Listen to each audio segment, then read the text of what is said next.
one of the questions that I get a lot from my students is, should I be hiring an editor to edit my work before I send it in to publishers?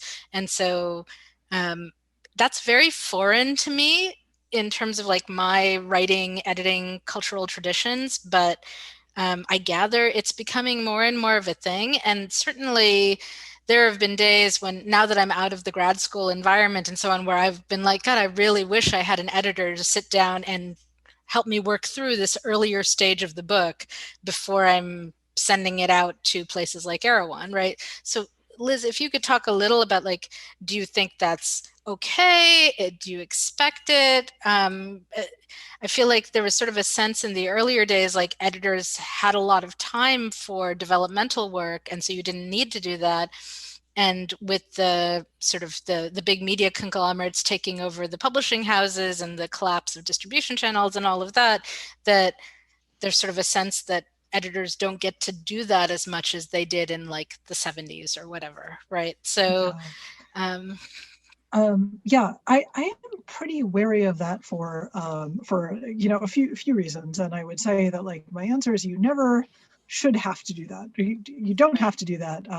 And like one of the things that places that my wariness comes from is sort of the growing up in the predators and editors mold of, and that's PREDITORS, which is like a board where they talked about kind of like basically I don't know if this is as alive right now, but for a while there were a lot of scam agents and a lot of like scam publishers where they would basically attempt to take advantage of authors. And one of the big ways that they take advantages of authors is they would say, you'd uh, uh, this is where the phrase like money should flow towards the author kind of came from, where Mm-hmm. you would put your book up for publication and not only would they not pay you, but then suddenly you would be forced to employ a bunch of like different services, and they would say, oh, well, you have to get it edited by somebody, and we can recommend this person who might be taking kickbacks from the Mm, house Hmm. that uh, or basically like, and they would never actually care like, about the results of the edit. They would just care that like the author was paying for the edit. And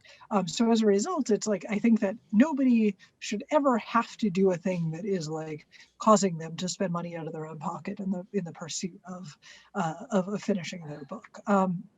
And I think the other argument for like not necessarily, well, I guess two other arguments for not necessarily like recommending going the editorial path beforehand, is first of all is that you've eventually got to find a way to get your books edited without paying for it. That you don't want to wind up in like producing a thing that like you can't live up to in your career. mm, Maybe you could go and get somebody to professionally edit your first book, but then do you like work with this person forever, or do you figure that you I mean, maybe there's a model wherein you could learn from an editor and say, hey, I'm going to learn therefore how to edit my own books in the future.